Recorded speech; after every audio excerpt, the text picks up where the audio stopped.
अराम देश के राजा का नामान नामक एक बड़ा सेनापति था जिसे कोढ़ हुआ था।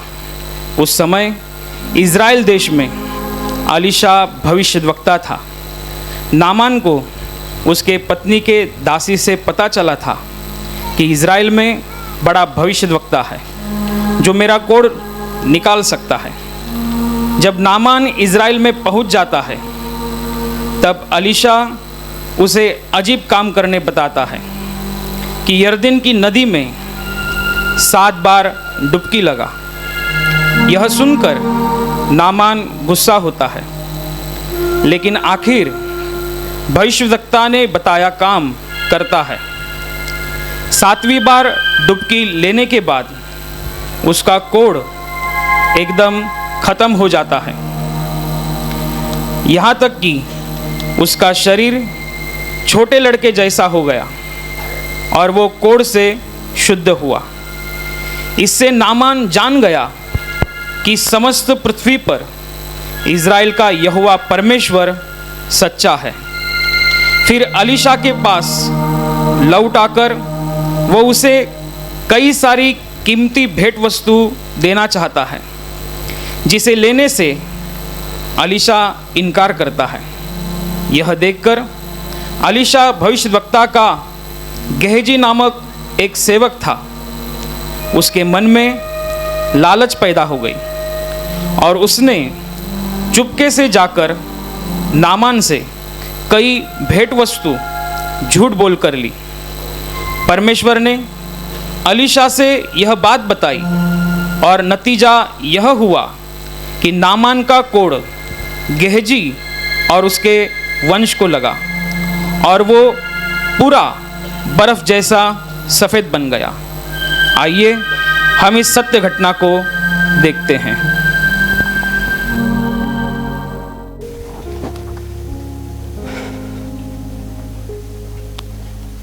सैनिकों, मेरे वस्त्र निकालो। ठीक है स्वामी।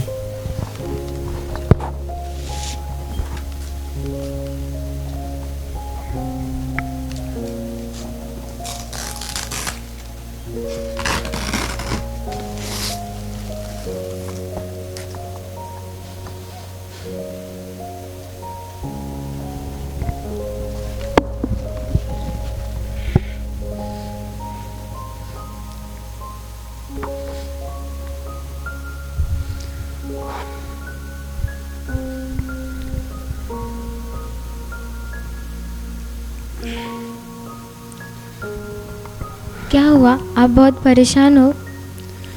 दिन पे दिन मैं इतना परेशान होते जा रहा हूँ, मुझे कुछ समझ में नहीं आ रहा है मैं इस कोढ़ का क्या करूँ।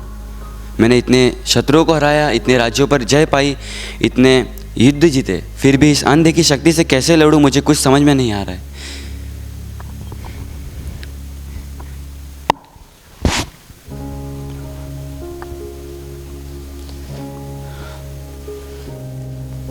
क्या हुआ? तुम इतने परेशान क्यों हो?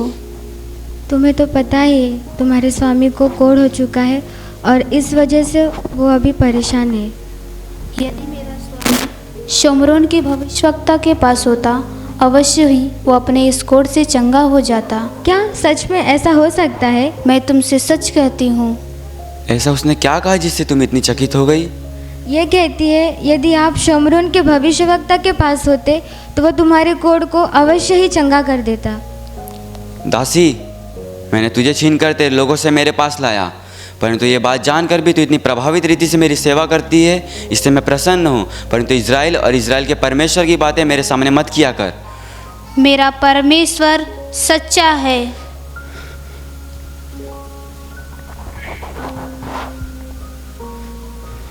इस कोढ़ का मैं क्या करूँ? मेरी दासी इतनी विश्वास से कह रही तो मुझे एक बार जाकर देखना चाहिए। सैनिकों, मेरे वस्त्र लाओ क्योंकि हमें राजा के पास जाना है। ठीक है।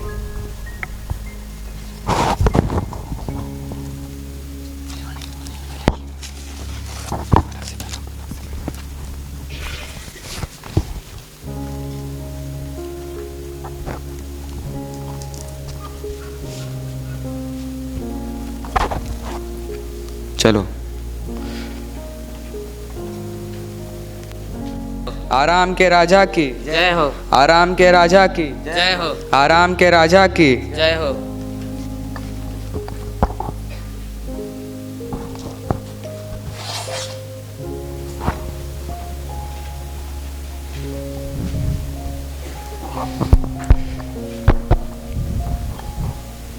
आराम के राजा की जय हो। बोलो नामान, कैसे आना हुआ? स्वामी, आपको तो पता ही है कि मुझे कोढ़ हुआ है, परंतु मेरी दासी कहती है कि मेरा स्वामी अगर शमरोन के भविष्यवक्ता के पास होता तो वह उसे अवश्य चंगा करता। स्वामी, मुझे इज़राइल जाने की आज्ञा दे कि ये बात सच है कि झूठ, इसका मैं पता लगा सकूं। नामान, इज़राइल हमारा शत्रु है और तुम शत्रु के पास जाने की बात कर रहे हो, ये मैं बर्दाश्त नहीं कर सकता। फिर भी तुम हमारे विश्वास योग्य सेनापति हो, तुम इज़राइल जाओ, मैं इज़राइल के राजा को पत्र लिखूंगा। रुको मंत्री, जो बातें मैं बोलता वो लिखो। मैं मेरे सेनापति को तुम्हारे पास भेज रहा हूं कि तुम उसके कोढ़ को दूर करो। ये लीजिए महाराज। ये लो नामान, और तुम इज़राइल जाओ और जल्दी आओ, ठीक है? ठीक है स्वामी। आराम के राजा की जय हो। आराम के राजा की जय हो। आराम के राजा की जय हो। अच्छा, वो ये पत्र मुझे मिल गया। सैनिकों, तुम और कुछ सैनिकों को लेकर तैयार हो जाओ, क्योंकि हमें इज़राइल के राजा के पास जाना है। ठीक है स्वामी। और कुछ भेंट वस्तु भी तैयार करो। ठीक।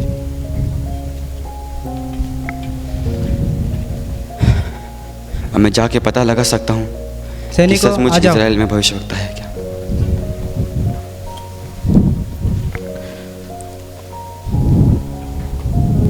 जैसा मैंने कहा था, भेंट वस्तु वैसे ही है ना सब? हाँ, लिया है सब। चलो। चलो।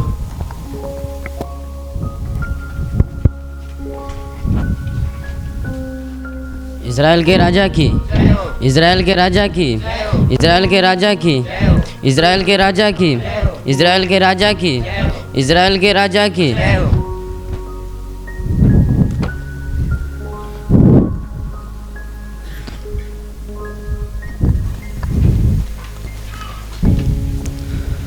तुम ये पत्र लो, और एक बात ध्यान रखना कि ये पत्र इज़राइल के राजा के पास जाना चाहिए, और उसे यह कहना कि आराम के राजा का प्रमुख सेनापति आपसे मिलने आया है और कुछ भेंट वस्तु भी लाया है। ठीक है स्वामी। और उसे यह भी कहना कि मुझे ज़्यादा देर तक इंतज़ार करने की आदत नहीं। जी स्वामी। आप कहाँ से आए हैं?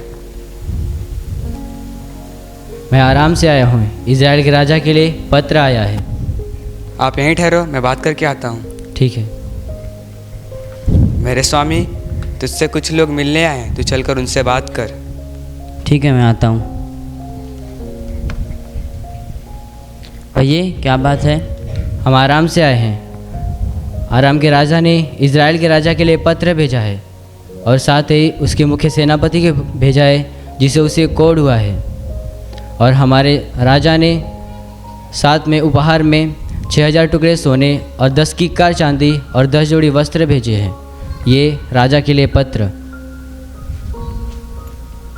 ठीक है, आपकी ये बातें और आपका ये पत्र राजा के पास ज़रूर पहुंचाई जाएंगी। और राजा से ये भी कह देना, हमारे सेनापति को ज़्यादा देर इंतज़ार करने की आदत नहीं। ठीक है।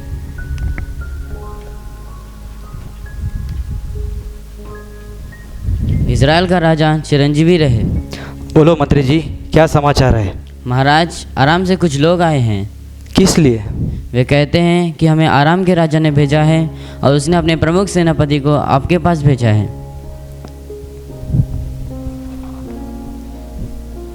आराम का राजा, प्रमुख सेनापति, ये बात कुछ समझ में नहीं आ रही है। इस तरह से क्या हो सकता है? क्या हुआ महाराज, आप बड़े परेशान और चिंतित हैं? मुझे ये समझ में नहीं आ रहा है कि आराम के राजा ने अपने सबसे प्रतिष्ठित और शूरवीर सेनापति को इस तरह यहाँ पर क्यों भेजा? क्या वो युद्ध की योजना बना रहा है? क्या उसके सिपाही जंगल में छुपे उसके आदेश का इंतज़ार तो नहीं कर रहे, ताकि वो हमारे शहर में आसानी से घुस आए? नहीं, ये मैं होने नहीं दूंगा। मैं अपने देश और शहर की सुरक्षा करूंगा, ये मैं होने नहीं दूंगा, किसी भी हालत में होने नहीं दूंगा। पर महाराज वो अपने सिपाहियों के साथ, अपने नौकरों के साथ बड़े उपहार लेकर आया है। उपहार? कौन सा उपहार? वो आपके सम्मान में 10 की चांदी और 6000 टुकड़ा सोना और 10 जोड़े वस्त्र भेंट लाया है। और इसने ये पत्र आपके लिए भिजवाया है। पत्र? जी महाराज। और हमारे लिए? जी। इसे पकड़ो।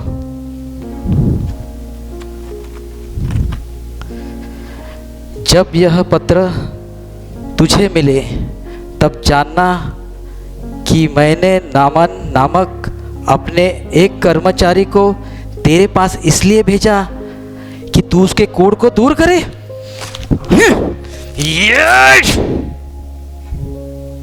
बेवकूफ है वो आराम का राजा जो पत्र लिखकर मुझे बता रहा है, मुझे कह रहा है कि मैं उस कोढ़ी को चंगा करूं। क्या मैं परमेश्वर हूं जो जीवन दे सकता है और जीवन ले सकता है? नहीं, ना मैं जीवन दे सकता हूं न जीवन ले सकता हूं। अब मुझे पूरा यकीन हो गया है कि ये आराम का राजा मुझसे झगड़ा करने की कोशिश कर रहा है और ये मैं हरगिज बर्दाश्त नहीं करूंगा।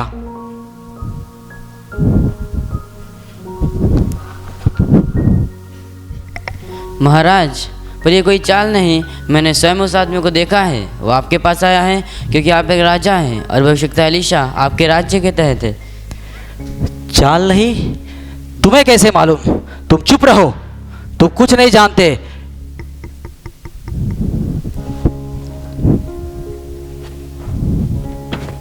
महाराज। ठीक है, चलो आप चले। चले। इज़राइल के राजा की, इज़राइल के राजा की, इज़राइल के राजा की, इज़राइल के राजा की।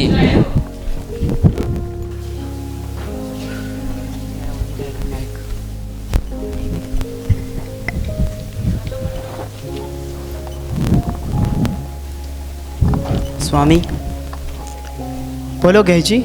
स्वामी, मैं अभी अभी राज दरबार से आ रहा हूँ और मैंने देखा कि आराम के राजा ने एक पत्र भेजा।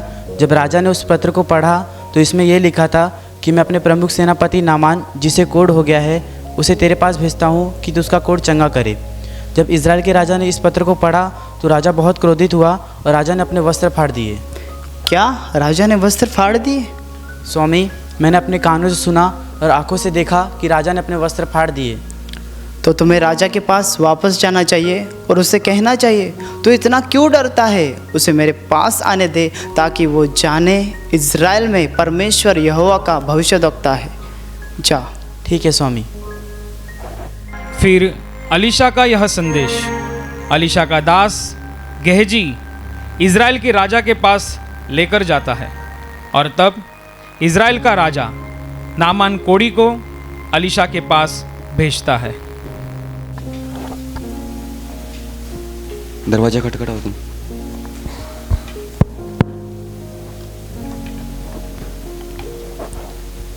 कौन हो आप? क्या एलीशा भविष्यवक्ता तुम ही हो? नहीं, मैं उनका नौकर हूँ। मुझे उनसे ज़रूरी बात करनी है। रुको, मैं स्वामी से बात कर आता हूँ। स्वामी। बोलो। बाहर नामान कोढ़ी आया है। उसे जाकर बताओ कि तू यर्दन नदी में जाकर 7 बार डुबकी लगा तो तेरा कोढ़ निकल जाएगा, तेरा शरीर शुद्ध हो जाएगा और तू चंगा हो जाएगा। ठीक है स्वामी। जाओ। भविष्यवक्ता एलीशा यूँ कहता है, तू जाकर यर्दन नदी में 7 बार डुबकी लगा तो तेरा कोढ़ निकल जाएगा और तेरा शरीर शुद्ध हो जाएगा। ये क्या? मुझे लगा वो मुझसे मिलने के लिए बाहर आएगा और अपने परमेश्वर से प्रार्थना करके मेरे कोढ़ के ऊपर हाथ रख के मुझे चंगा करेगा, परंतु वो मुझसे मिलने के लिए बाहर भी नहीं आया और कहता है जाकर यर्दन नदी में 7 बार डुबकी लगा। वो खुद को मुझसे क्या बड़ा समझता है? क्या दमिश्क में अबाना और पर्पा नदी नहीं जिसमें मैं जाकर शुद्ध हो सकता हूं? मैं इतना महान सेनापति होकर वो मुझसे ऐसी बातें कैसे कर सकता है? चलो हम जाकर देख के आए उस यर्दन नदी में इतना क्या खास है। जी स्वामी। जी स्वामी। मुझे अभी भी नहीं समझ में आ रहा है कि मैं क्या करूं। उसने मेरे से ऐसी बात कैसे की? मुझे देखना तक वो नहीं चाहता।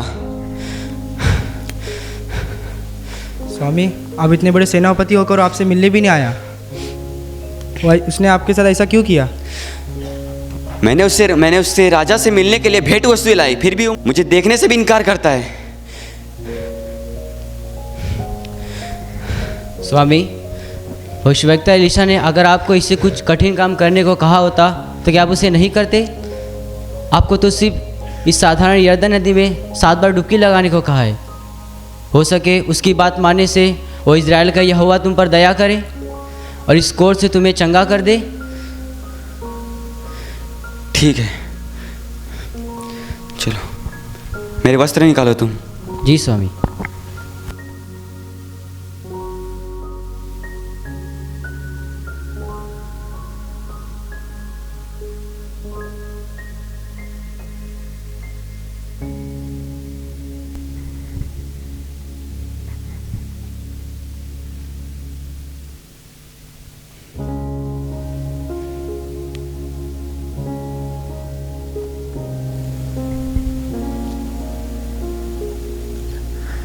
एक,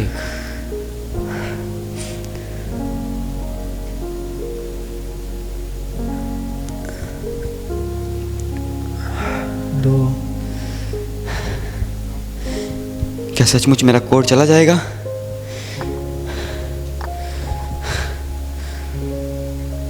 क्या ऐसा हो सकता है? अभी ऊपर वाला ही जानता है। 3।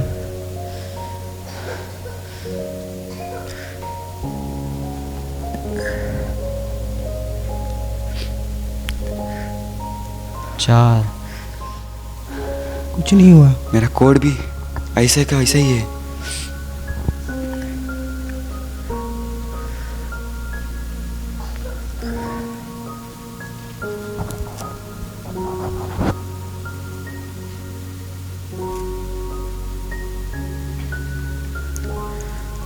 पाँच।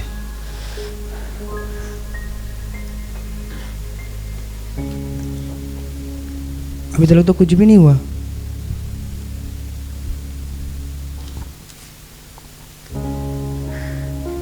6। मुझे अभी भी कुछ नहीं हुआ। कुछ नहीं। परंतु मेरी दासी तो कहती थी मेरा परमेश्वर महान है, वो आपको चंगा कर सकता है। सचमुच वो अगर परमेश्वर रहेगा तो मुझे जरूर चंगा करेगा। सच में वो इज़राइल का यहोवा सच्चा रहेगा तो जरूर उसे चंगा करेगा।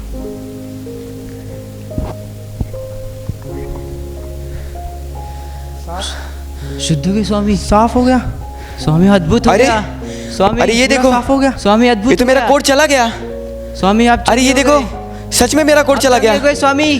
स्वामी आप अरे ये तो चमत्कार हो गया। साफ हो गया पूरा। ये तो जैसे उसने कहा था वैसा ही हुआ। हाँ। उसने कहा था 7 बार डुबकी लगा तो तू चंगा हो जाएगा। हाँ स्वामी। तो चंगे हो गए। सचमुच मैंने जान लिया इज़राइल का परमेश्वर महान है। महान। सचमुच उसने मुझे चंगा कर दिया। चलो उसे हम बताएं कि उसने मुझे चंगा कर दिया। मेरे वस्त्र लाओ। जी स्वामी। चलो, सचमुच में चंगा हो गया। चलो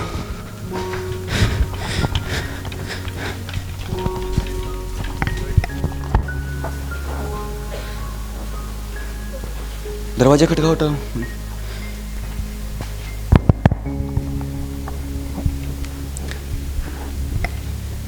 क्या आप ही एलीशा भविष्यवक्ता हो? हाँ मैं हूँ। स्वामी मैं नामान, जैसा आपने कहा था कि तू जाकर 7 बार डुबकी लगा तो तू अवश्य चंगा हो जाएगा। स्वामी जैसा आपने कहा वैसा ही हुआ। देखो मैं सचमुच चंगा हो गया। स्वामी अब मैंने जान लिया कि समस्त पृथ्वी पर इज़राइल के परमेश्वर को छोड़ और कोई परमेश्वर नहीं।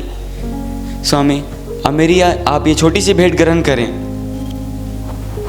यहोवा जिसके सामने मैं उपस्थित रहता हूँ, उसके जीवन की शपथ मैं तुझसे कुछ भी भेंट नहीं स्वीकार करूँगा। स्वामी आप थोड़ा तो लीजिए। नहीं, बिल्कुल नहीं। स्वामी मुझे इस भूमि की 2 कड़छी मिट्टी लेके जाने की आज्ञा दें कि मैं आगे से यहोवा को छोड़ और किसी को भी होम बलि या मेल बलि नहीं चढ़ाऊंगा। स्वामी इस देश की मिट्टी क्यों चाहते हैं?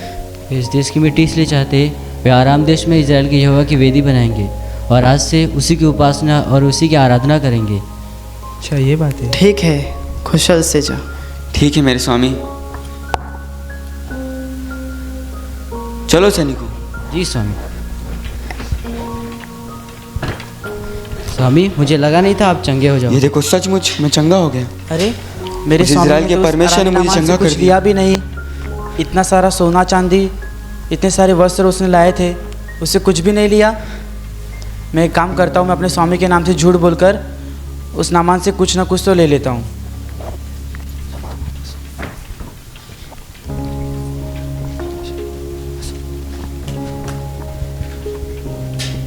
रुको। क्या बात है स्वामी? ये कौन? क्या तुम एलीशा भविष्यवक्ता के दास हो? हाँ मैं उनका दास हूँ। क्या सब कुछ ठीक है? सब कुछ ठीक है, परंतु मेरे स्वामी ने ये कहला भेजा है कि एप्रैम के पहाड़ी से 2 भविष्यवक्ता के चेले आ रहे हैं, उनके लिए सोना चांदी और 2 जोड़ी वस्त्र दे। ठीक है, तुम लेके जाओ। तुम दोनों इनके साथ जाओ। जी सेनापति। चलो सैनिकों। जी स्वामी। मुझे अभी भी विश्वास नहीं हो रहा है कि मेरा कोड चला गया। तो चंगे हो गए स्वामी आप। सचमुच इज़राइल के परमेश्वर ने मुझे चंगा कर दिया। इज़राइल के परमेश्वर की जय हो। इज़राइल के परमेश्वर की जय हो। इज़राइल के परमेश्वर की जय हो। स्वामी गहजी तू कहाँ से आता है? स्वामी तेरा दास तो कहीं नहीं गया था। जब वो पुरुष तेरी ओर मुड़ा तब से लेकर अब तक मुझे सब कुछ मालूम है। क्या ये समय सोना या चांदी, वस्त्र या जैतून, भेड़ बकरियां, गाय बैल, दास दासियां लेने का है? तुमने लालच क्यों किया? तुमने मेरे नाम से झूठ क्यों बोला?